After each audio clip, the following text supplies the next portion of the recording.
Welcome to Pencils and Lipstick. This is a podcast for indie authors. I'm Kat Caldwell, novelist, short story writer, and book coach. Here on Pencils and Lipstick, we're obsessed with all things story, and it is my goal to bring you the writing tips that you need to make your novel come to life. Hey everybody, this is Kat Caldwell, and you are listening to Pencils and Lipstick, episode 258.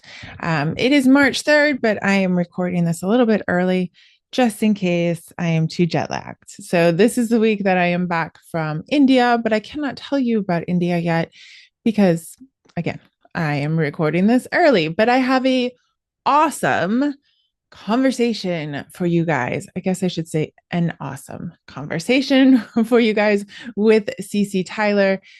She is a romantasy author, and we're going to talk a lot about the process of writing, which I think, and she agrees with me, and she's actually the one that comes up with this. So I agree with her that it's kind of, there's a misconception in the indie author world on like how perfect your first draft should be, how daunting it is to hand a draft over to get some edits.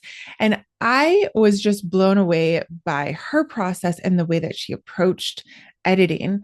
And I think that it's something that, if I haven't heard of it, most likely you haven't heard of it, or maybe you do this as well, and you'll get to hear me ooh and ah over you as well if you do this. But just the way that she approaches it is completely different than I think most writers approach it. And I think that you're going to be really interested in hearing what that is, and to be encouraged that all of us have messy drafts, and that, creativity should be messy. And so I think that you guys are going to really, really love this episode. If you're new here, would you please subscribe or just hit the like button, whatever, if you're on YouTube or on the whatever podcasting app you're on. If you would leave a review, that always helps the algorithm. If you like listening to these interviews, we'll have a couple more actual practical writing tips going into March and April as well. But, we're always looking for the algorithm here. It helps other people to find us and to, get to listen to all these interviews as well. If you are new here, you haven't been around for a while, you might have missed Janice Hardy in February, or Stacy Juba as well, or Roland last week, or we had J. Gabriel Gates the first week of February, and he is a fantasy and horror writer. So we've had some really good interviews. You guys should probably go back and check those.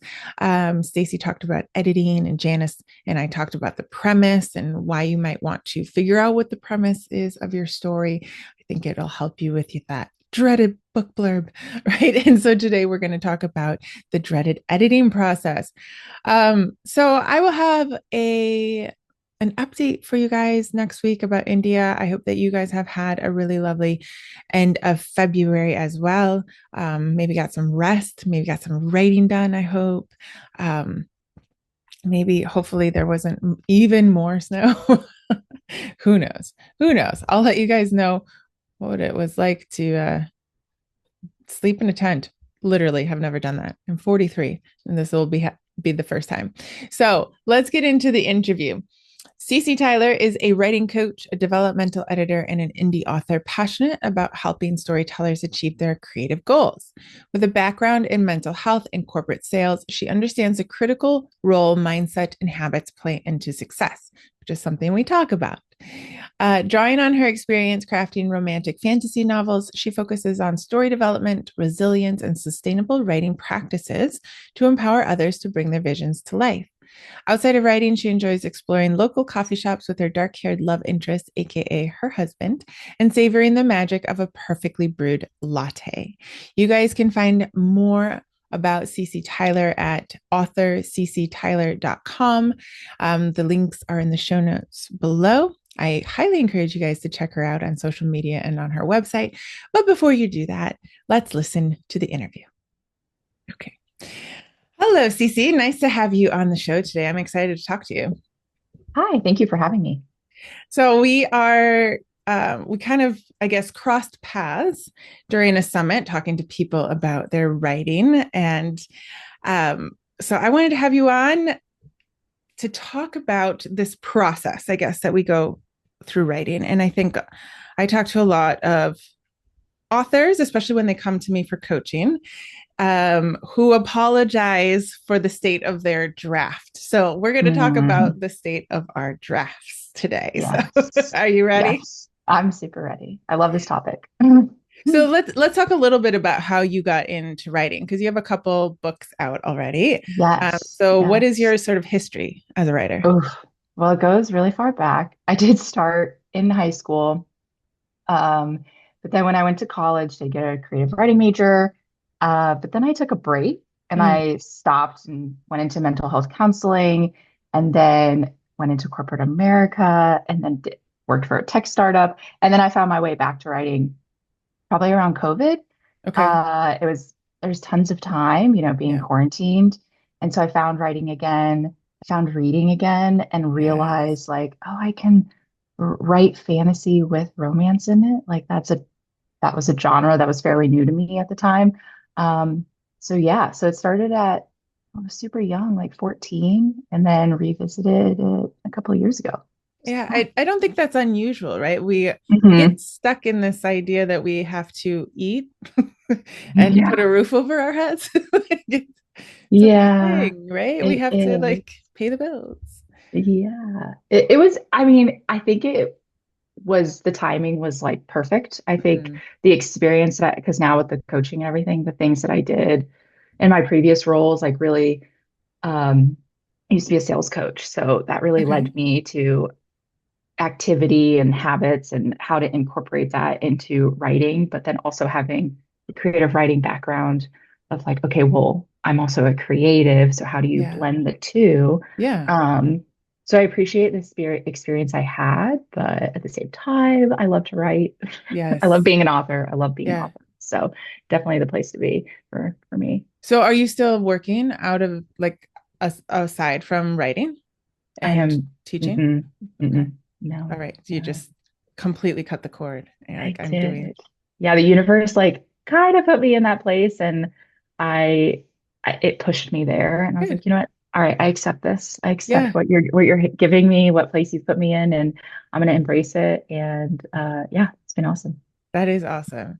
Yeah. So you said something about like embracing the maybe the structure that you had and that you used to teach Hmm. versus like and like trying to mesh it with creativity. And I think that's Hmm. something that a lot of us struggle with, right? Because when we're trying to finish the manuscript, there it feels like you're either on one side or the other. You're either like sit down and write every day, Hmm. or there's people telling you like you don't have to write every day. You know, like everyone's trying, especially this year. I feel like everyone's kind of really pushing into one corner or the other. But you're Yeah. saying that you mesh them. So what does that look like for you? That's such a great question. I think for me, I am very structured, Mm-hmm. but the structure is not rigid. If and the structure fits me, I do write at the same time every day. Today's an exception. We're filming a little earlier, but that's our chatting earlier. But for the most part, I do Monday through Thursday, 8 to 10 a.m. Always writing.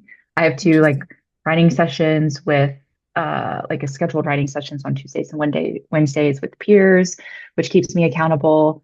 So I have a schedule, Mm-hmm. but I have like a self-awareness and a trust with myself of like, I don't need to wake up every Saturday and like dedicate a time to write. And if I'm hitting the word count that I need to do, so there is a level of like discipline that I Mm-hmm. have in terms of how often I show up to the page, but less so in the rigid of like it has to be every single day. Right, right. Um, But you have an idea of like how many hours versus in an idea of how many words you would like to get done for that week. yeah, Is that in yeah, order to like publish? Like, are you somebody that has like the date already yeah, kind of in your head? Okay, so yeah, yeah. I think yeah, that's a really I do a lot of back planning when it comes to my drafts and like the stages of my manuscript. And so in the indie publishing world, for at least for myself, because everyone's path's different and journey is different, but I publish my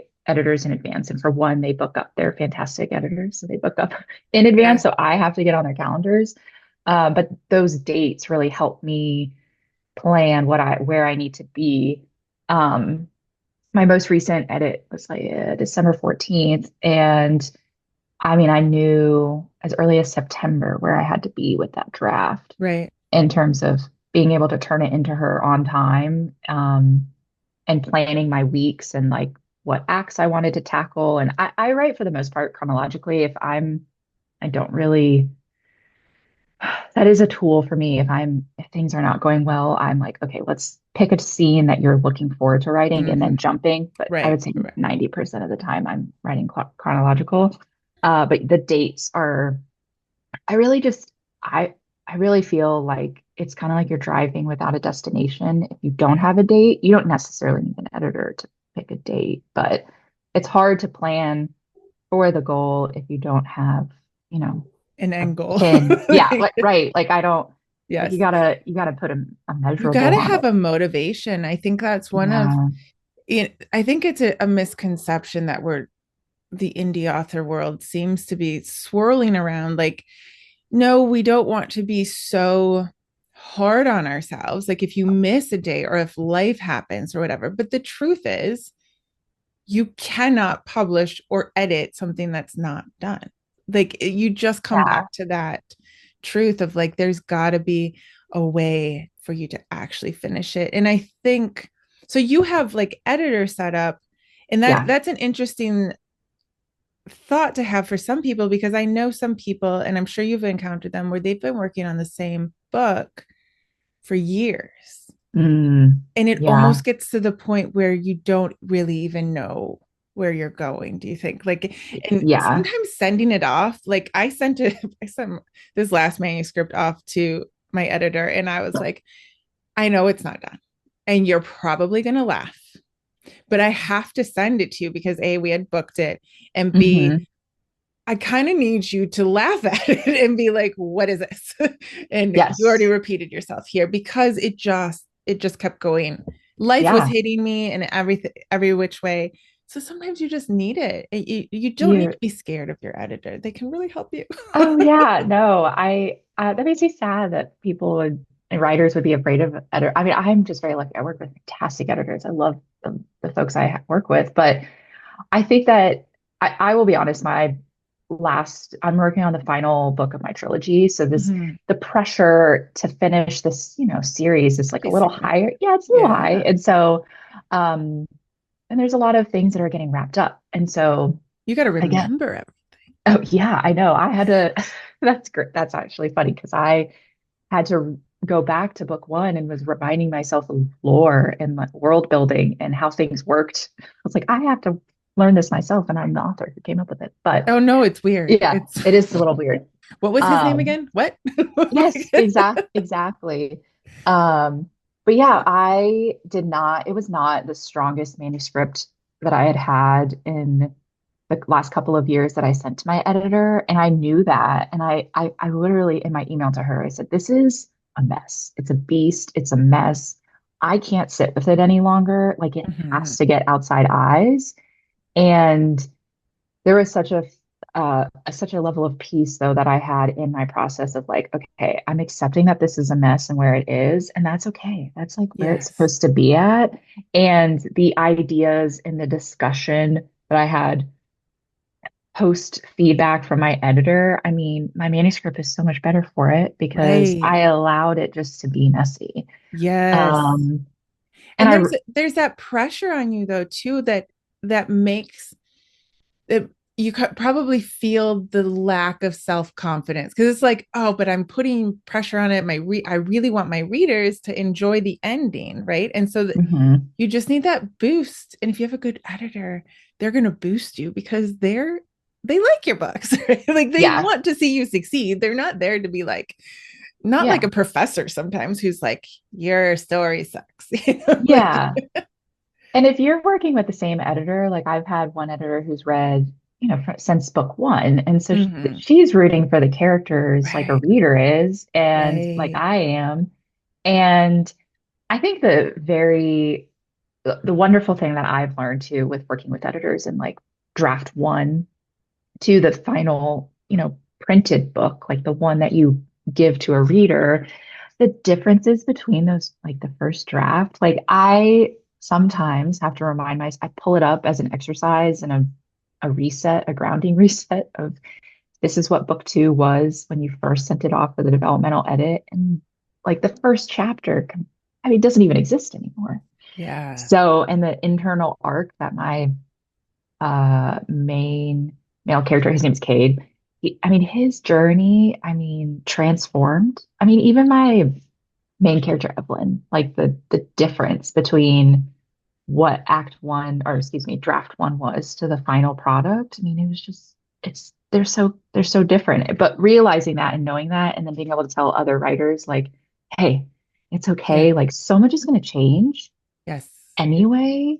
Right. And just having the grace thing is having grace with yourself Yeah. of, Why do you think that we don't have that grace and we don't think that our first draft should be messy? Like, what do you think that is?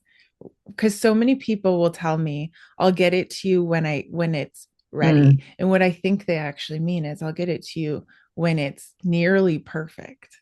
So that, mm, like, which I don't know why, because I mean, I take on some developmental editing every once in a while or coaching. It's like, but the whole point of you paying me yeah, is to help you get it perfect. Like, why? Well, then why would you pay me if you can do it all by yeah. yourself? So why do you think we have that? There's two Okay, reasons. I what is think it? that we are we're all like a little bit of a perfectionist, right? To some Absolutely. degree, we're perfectionists, and whatever we produce as an artist, like we have this expectation it's going to be perfect. Mm. Um, And I do think that I mean, I'm a recovered perfectionist. I was a collegiate athlete, like two majors, masters, like obviously high achiever, want perfect, like to the bone, a perfectionist. And I've had to work through that. But the other thing, I think there's this expectation, and I don't know where it comes from, but that we have to have all the answers. And Oh, yeah. and I don't think the first draft is where you learn those. I really Yeah. don't.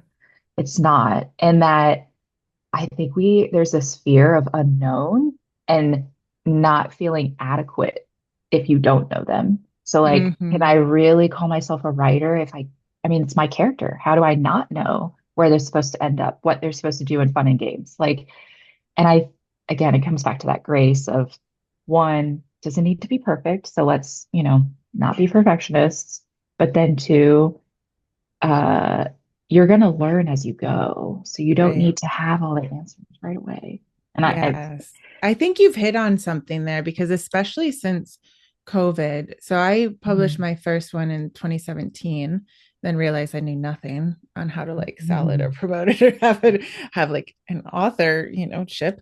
Um, so like because I noticed from COVID, and maybe it's just because I was looking, so bear with me, everyone who's like, no, it started in 2012. I don't know. But mhm, there seems to be an industry in the author world that is built up around like figuring out your character and your plot points. And I mean, I could name mhm, off several books, which are not bad books, right? mhm, But I think you hit on something where it's like, oh, I have to have the whole character arc, the want, the need, the perfect scenes, the perfect plot, all of this done as I'm writing the first draft. I think that that is a really good point that we've somehow mixed that up. Yeah. And I mean, I know there's what like the plotter versus the pantser versus the discovery writer. And I know some people love to plot, like they thrive off plotting. And I don't necessarily think people shouldn't plot. Like if that makes you motivated to show up the page and inspires you, it's a great tool.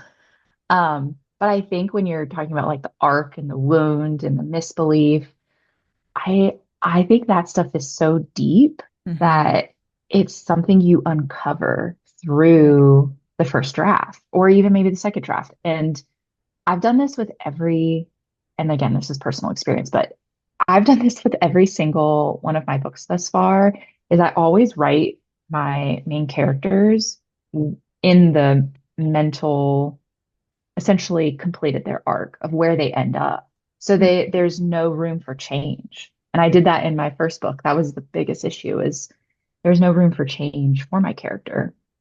For her to learn, she learns to believe. That's what she learns to do. She learns to believe in herself and confidence. And she was very confident in first draft, but she was unlikable because of that. And then Mhm. there was no room to change. And what did she learn with from the plot? Like these things were getting thrown at her and all this conflict. She wasn't changing from the conflict. And I realized because I wrote her in the version of who she is at the end of the book. Right, right, right, And so I think, you know, it's not that I didn't know somewhere deep in my subconscious or the story itself, which can be, right, magical, knew. It was more so just like diving deeper, asking the right questions and like where they move, like right. how to move it and tweak it and such. Well, it's a So, lot to hold in one hand. It's so like mm, I was talking to Janice Hardy a couple weeks ago, and like she's a big plotter, and she was saying how she writes her first draft and then she goes back and deals with the character arc. And I was like, I've never heard anyone admit that. Um, and she was like, yeah, it's totally fine. And I was like, actually, it is totally fine. Like, yeah. like the truth is, like looking back on my manuscripts, like, yeah, I knew what it's a historical romance. So I knew what he was going to do, but I was having problems with the love interest. And it is only on the third iteration of Mhm. the draft that has already gone through one edit and will go through another that I'm like, okay, now I see what I have to do. And Yeah. so, this, even when we talk about first draft, Hmm. like you could have so much written and you'll learn so much, and you could still go back and find Yeah. another layer to deepen that. But for some reason, I think we should just we should just have it all at the same time. It's too much to hold in your head every single time you Yeah. sit down to be like, and where are they going? And how are they feeling? And what should they be learning? And it's like, oh my gosh, I don't know about you, but that's too much for my head. I'm just in the world and Yeah. I'm trying to write the scene. Yeah, we don't have the capacity. Like again, it goes back to those expectations. Like maybe we should be have more grace with ourselves. Like you don't have Mm. to know it all in the even in the moment.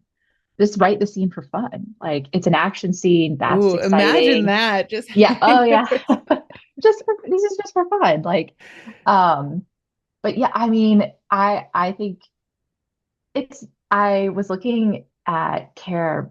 Okay, obviously I'm an author, so I love to commission character art for my Mhm. characters. Like Of it's course. super fun. And It's it's yeah, it's super romantic fun. fantasy. Like you guys have the Yes. best. Yes. Oh yeah, I do. I'm unfortunately, yes, I agree. We do have the best, but I do love it. It makes me so happy. But as I get character art from artists that I work with, they have line art and then they have their own version of a draft.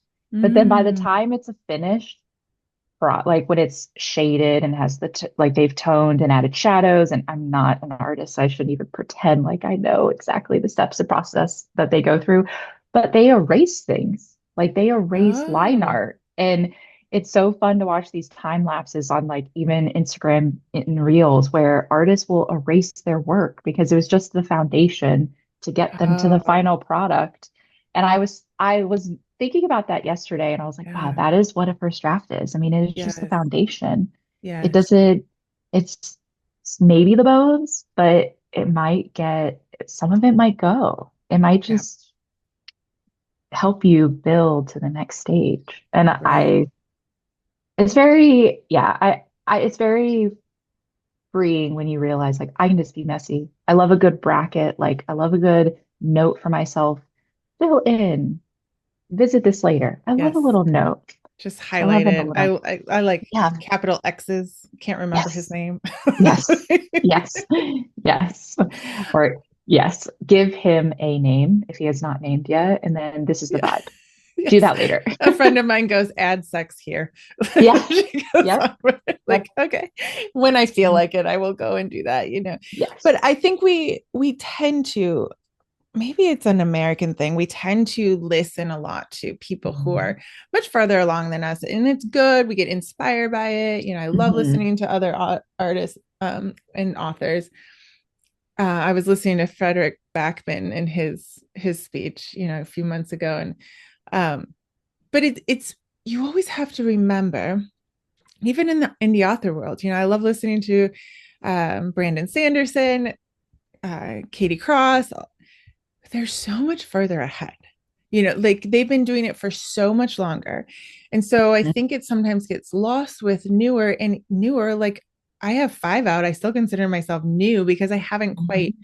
you know, I don't have a team.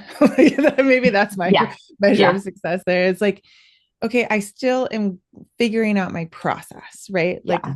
between coaching and life and the books and what my process is. And I certainly cannot write a book a month like Katie Cross. Like that's just not going to happen. Plus, Yeah. she does No. her own audiobooks like an amazing woman, right? Like amazing. Yeah, And that's impressive. you can't compare yourself because Mm. what she has is a team, right? So Mm. like she has like a deadline, sends it, does the audiobook. You know what I mean? Like there's a different process. So I'm still trying to figure out my process. So you have a deadline.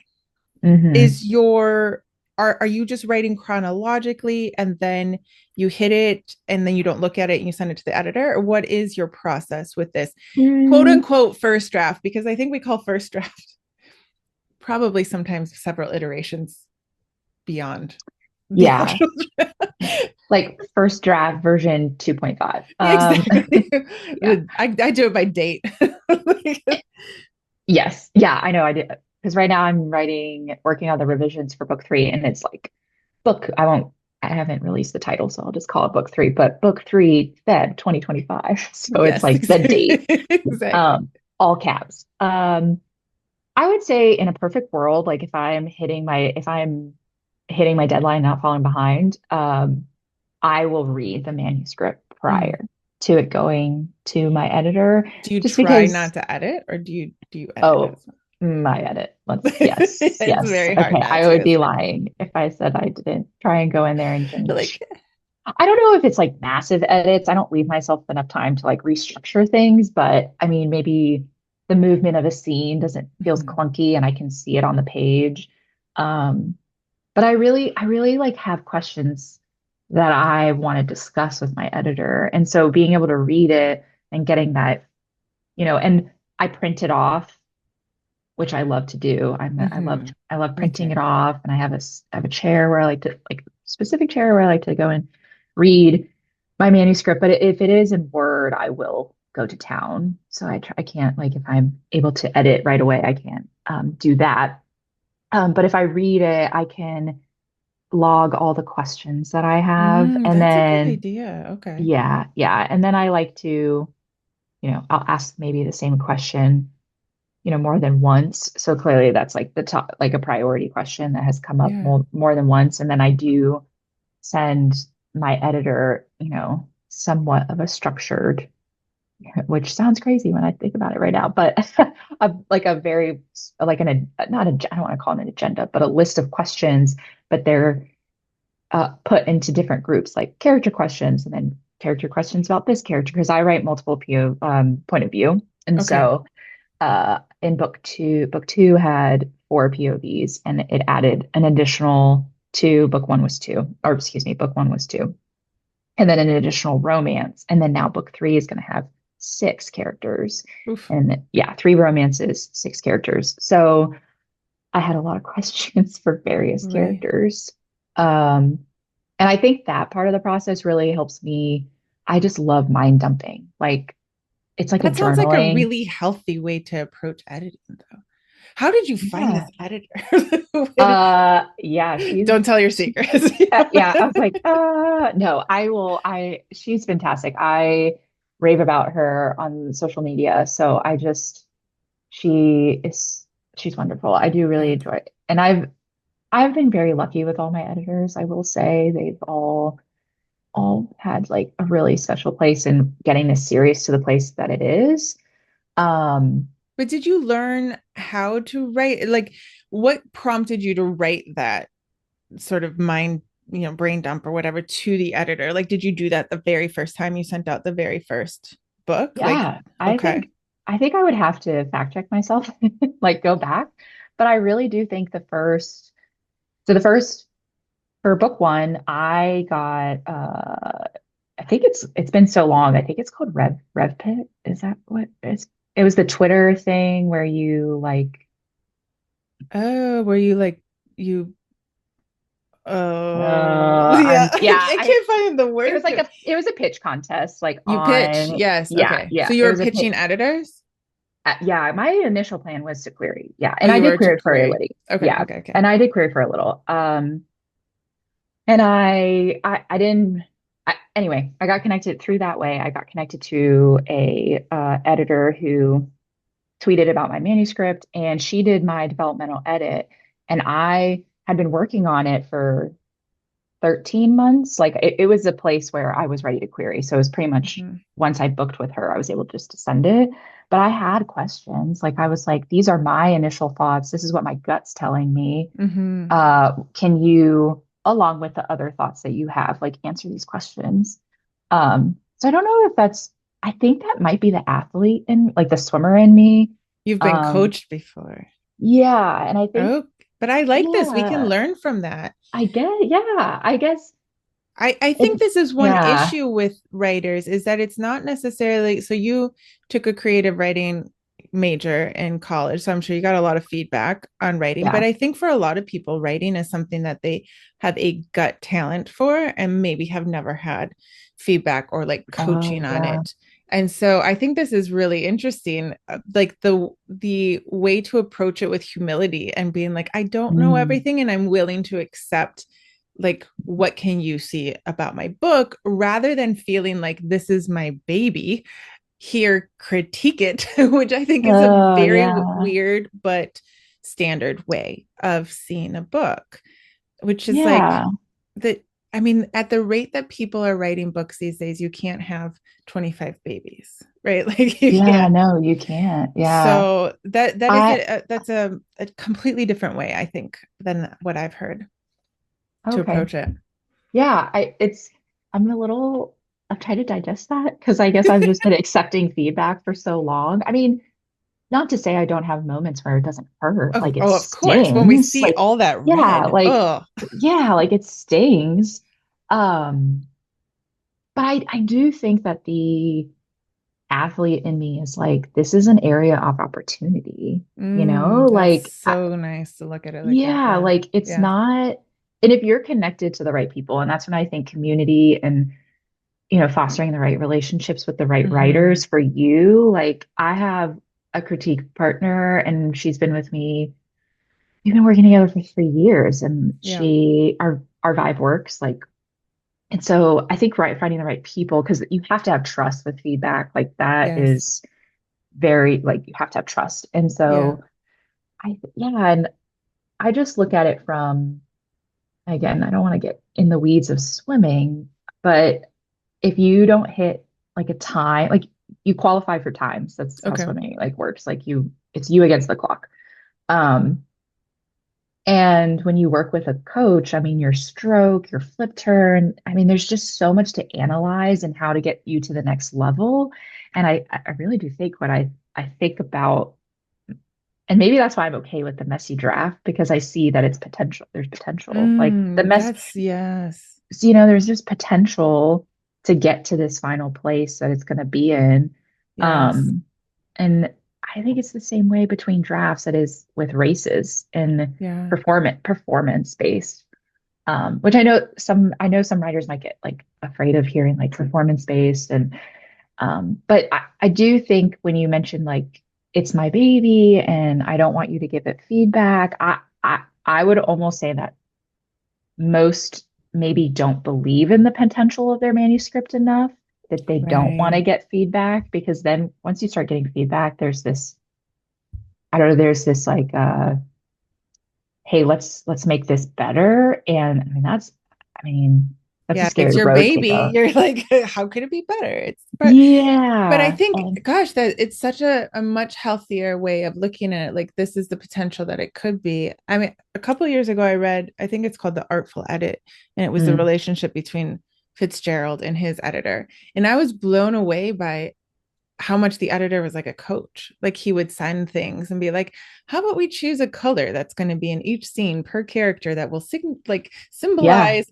And you realize all the things that we analyze in college about these writers and how genius they are, they didn't do it alone. Like it seems No. obvious. And yet when I read it, I was like, oh, that was his editor. Yeah. It's like you said, it was the potential that he saw in it. And an editor, maybe they can't come up with the story, but they can help you make it what you want it to be, right? Like, Yeah. and they can see stuff. Like you were talking about swimming. You're like, I'm sure your coach can see in a Right. different angle how you're swimming. And the editor, the things that they can see is just like always blows my mind. Like that's Yeah. And you get, and if you've been working on something for years, I mean, you have tunnel vision. oh yes. Like you get tunnel vision, and that is okay. We've all been there. And I, a couple of weeks ago, met with a writer friend. She's also an editor and coach. And we were, I was like, help me. Like book three is a mess. And we were going back and forth. And she goes, what are your villains' goals? And they do not have points of view within my story. So I was like, I have no idea.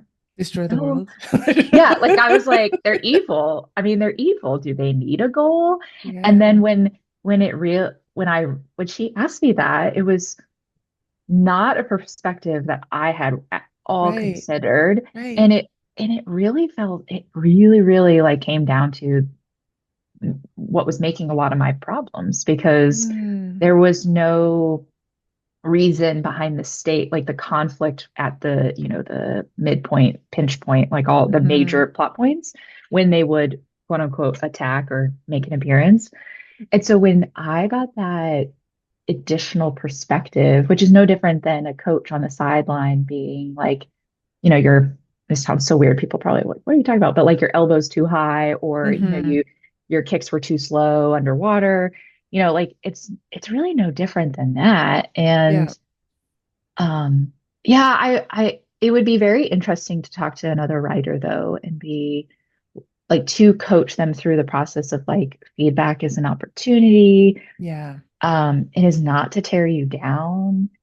Um, And I think a little of yeah. this comes from the strange point in the internet life. I think Mm, because this I want to say power that books talkers have.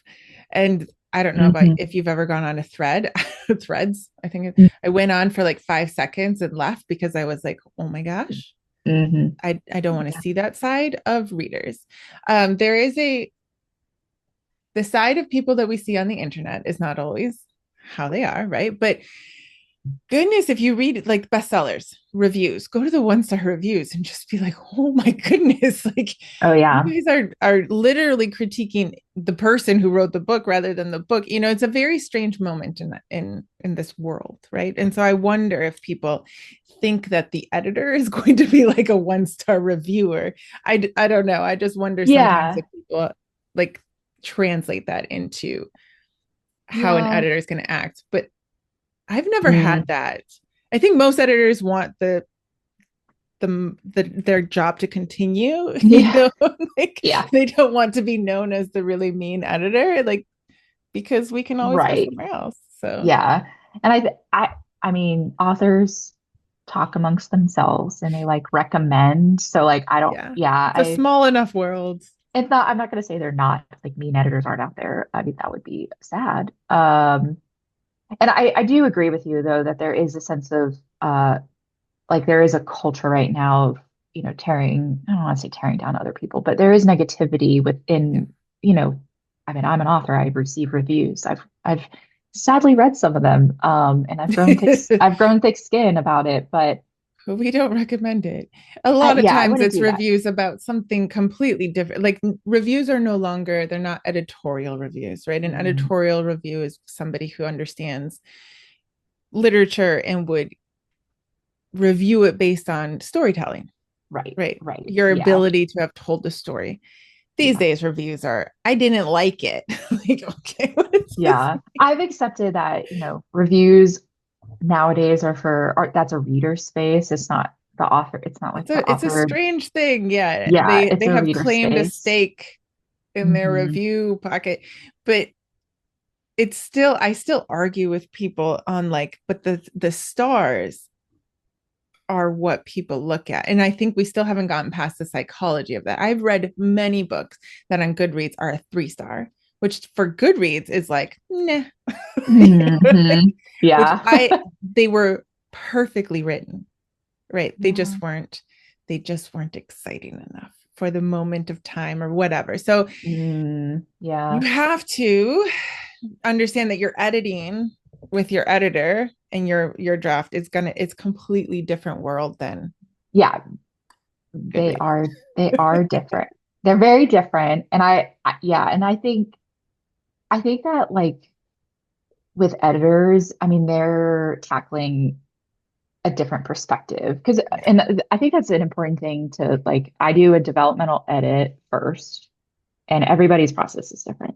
And I think I need a lot more affirmation, maybe. So that's why I do this next step. But I do a manuscript critique between my developmental edit and my line edit, just because I want to make sure the changes that I implemented from the Mm-hmm. first draft before the line edit are working. Mm-hmm. And I'll throw in a beta reader in there as well. Mm-hmm. And Yeah, so, get and yourself a beta yeah, reader for sure. oh, they're so good. I love working with beta. I've had really great beta readers too. So, and I'm also realizing as we're chatting that I am at a place that this, I'm at a place where I'm okay with sending my work to other people. Like I know I Mm, need that. And right. so I think as people are listening in on, our conversation, maybe the beginning stages of like are, working yourself up to a place where you can give your work to someone else to Yeah, read yeah, yeah. and like start. Because before I had done my development of my first formal edit ever, I had been working with a critique group that met every month. And so, and in creative writing, like I had received feedback in a Hmm. classroom, Yeah. everybody reading my poem Yay. in front of me, giving feedback, Yeah. like not like silently on this, like That'll give you in some real time. thick Yeah. skin. They Yes. have no stake in your feelings at all. At Yeah. least your beta readers and your editor, like we've said, they actually want to see your story succeed, right? Like Right. They I do. okay, caveat. I have worked with one editor who hated my story so much you could tell that Mm, she did not care. So it is possible, but the majority, like let's say, 98% of the people out there, and then you could just go, you just don't work with them again. But yeah. usually That is, they love yeah. story, They love story. Yeah. I think too, like once you've worked through the bit of, I can turn my work to somebody else. And Mm-hmm. I know a lot of writers that do this, and I think it's fantastic, is the first time they give their writing to someone else, it's a positivity read. So there's no feedback. Oh, All interesting. you Yeah. do, yeah, they look for a beta reader or a critique partner, and they just hype up the draft or they Mm-hmm. hype up the chapter. And I think that's also like a great tool of, okay, I'm nervous about even just giving my writing to somebody else. That is a great way to a great first step, a baby step. Mm-hmm. And you don't even have the fear of you're gonna get feedback because Mm-hmm. it's a positivity read. Um, I haven't but I heard of also, that. That's great. yeah, isn't there, I like it. I don't know if I would do it often because then you're not getting feedback. Like you have Mm-hmm. to do graph. But if you're in a But it's a really stage, right? It's like, right, mhm, yeah. And I think yeah, from a counseling standpoint, right? Like, with mental health. people, yeah, Yes. like from mental health and if you're working with people like I have that background too, like baby steps. Like, Yeah, okay, absolutely. Yeah. you're afraid of this, like let's just do this, which is kind of like that, but not fully that yet. Yeah. So I like that idea. yeah. But I mean, I think it's going to be stages, but also writing messy first Hmm. I mean, I think writing the wrong words lead to the right words. Like that's Yes, what I totally believe. agree. I totally That's agree. what I believe. Don't be afraid to toss out Oh entire yeah. chunks. Oh, People cringe when I say that. I told somebody the other day on TikTok, I put up a whole thing of like, I tossed a third of my manuscript. And the hmm. amount of people that were like, oh, they're like, no, no, it's totally fine, It's actually, great. It's because good. I already know. Like I used to hoard my words, most Mm-hmm. definitely. I used to be like, but what if it could, what if it is actually the good, written, Mm-hmm. like that's way back in the beginning of writing. And I think it is one of those stepping beyond sort of a boundary of maturity there in your writing where you're like, actually, if I toss that, I'll be able to rewrite it. Yes, it's, got to rewrite Yeah. it, but it's probably going to come out so much better. So if you ever had to do public speaking, how many times did it get better the more you practiced it Yes. versus if you actually went up there and did That's a it great without practice? example. That's a great example. I think it's one of the reasons that writers feel like they have a difficulty letting go of words is because in an initial draft, our goal is word count. Yeah. Yeah. And so then when there's this like your positive conditioning of like seeing the word count go Mm, up, and then say you hit the 90,000 word or the 100,000 word manuscript, first draft done, check. And then those words like had this value of like getting you to your that's finished. true. Yeah. Yeah. And then you get to Yeah. this place where it's like seeing that number go down is like that knee-jerk reaction of like, I can't cut words. I was just working towards them. So, Right. Yeah. I yeah. really had to deal with, well, then I wasted those days and I had to work through Yes. that. Yeah. Um, COVID helped with that. We're like, yeah, we're Yeah. wasting the days anyway. So might as well Yeah. keep writing. I mean, I think also I write short stories and I write them by hand first. And they're always, every competition has a word count. But I think it's much easier to get out the brainstorming and it's always over. It's always over, but that's because you need to find the core of the story to only hand in 500, right? So Hmm. it is a process, just like anything, like giving away, letting someone else read your work, understanding Yes. that although we're working towards this goal of words, when we reduce it back to gain back half of those, where this is actually these little steps. And again, just like writing your first draft, it doesn't all have to be at once, right? Like we don't Yeah. have to figure it all out at once. It's all these Yes. little steps together. Yeah. So we want everyone to embrace their messy Yeah. story Do writing, it. right? Yes. Do Maybe we it. need to call it something else rather than the draft. We're like, just embrace the storytelling and all the words and messiness that comes with it. The chaos. Embrace the Yeah. chaos. I mean, you're Oh. literally creating a world and people Hmm. out of Yeah. nothing, out of your own brain. Like I think we should allow ourselves to have time to do that. Right. Yeah, exactly. Yeah, grace, time, like all the things, all the above. Yeah. So before we go, if you have a minute or so, when you're working with writers on this, is Hmm. this something that you work a lot on, just like mindset and Hmm. working towards as they're working towards the end of their draft? Yeah, I think mindset is one of my biggest things that I work on Okay. with other writers. Like I use this like acronym, which I originally made for myself, but it's called GRIT. It's grace, resilience, intuition, and then trust. And like Mm, that's, like a mindset to have.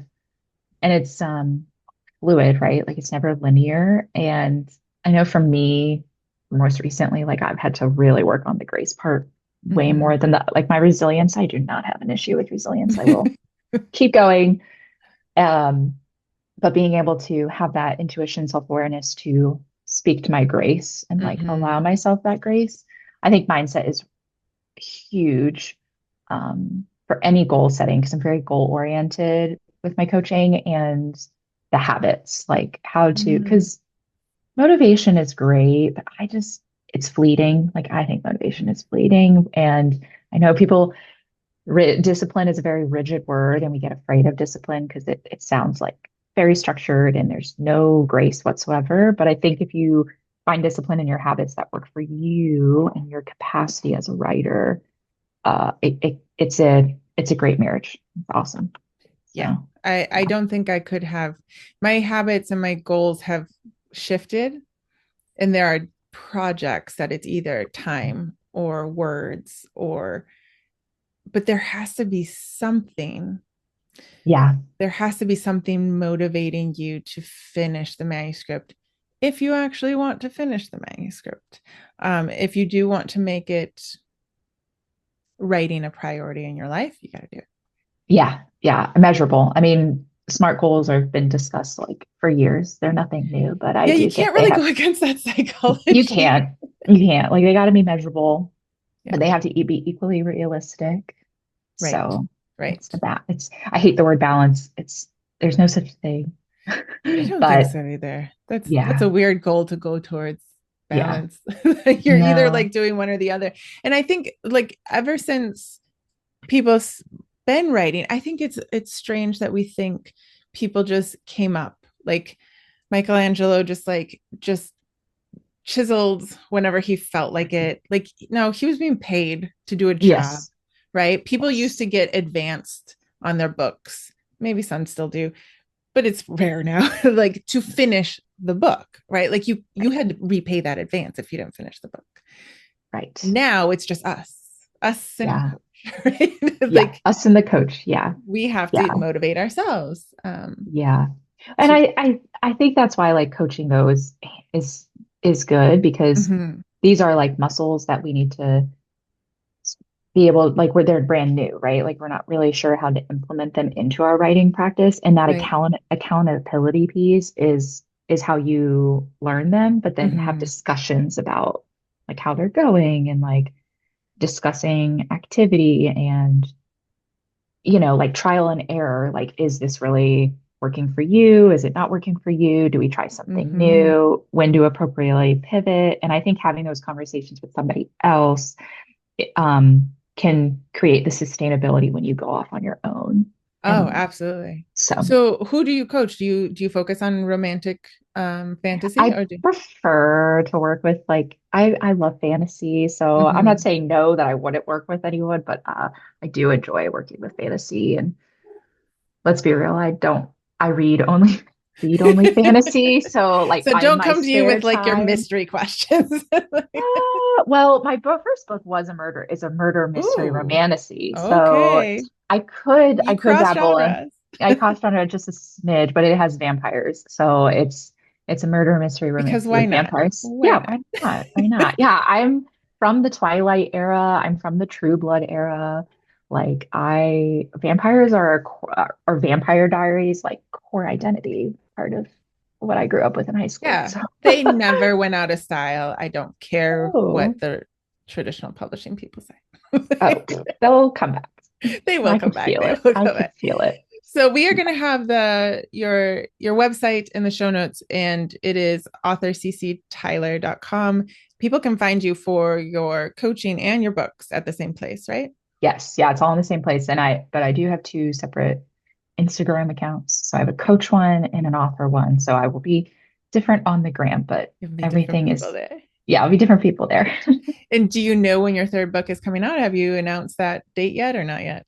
I am saying early summer. That's what I'm saying right Okay. now. Early So we got to summer. follow Yeah. you on Instagram to know more. The title will be coming Yes. out, I assume, and then the Yeah. I think I'm going to be launching, actually I have some things coming where I'll have some bonus content coming out in March and then title reveal, cover reveal. So it'll be exciting in that space in the next couple of weeks, so actually. you got March to get is, to it. You got to get finishing that manuscript so that I know. And I'm working on my next series at the same time. So I you just, know the work's never done pretty much. it's not, it's a very busy time, but I love it. Well, thank Uh, you so much, Cece, for coming on and talking to us about messy drafts and just being honest with anyone listening of like yeah. how Thank messy you it for can having be. me. This was This awesome. This was a great conversation. we'll Thank have you. you on again soon, I'm sure. Yes. Have a great day.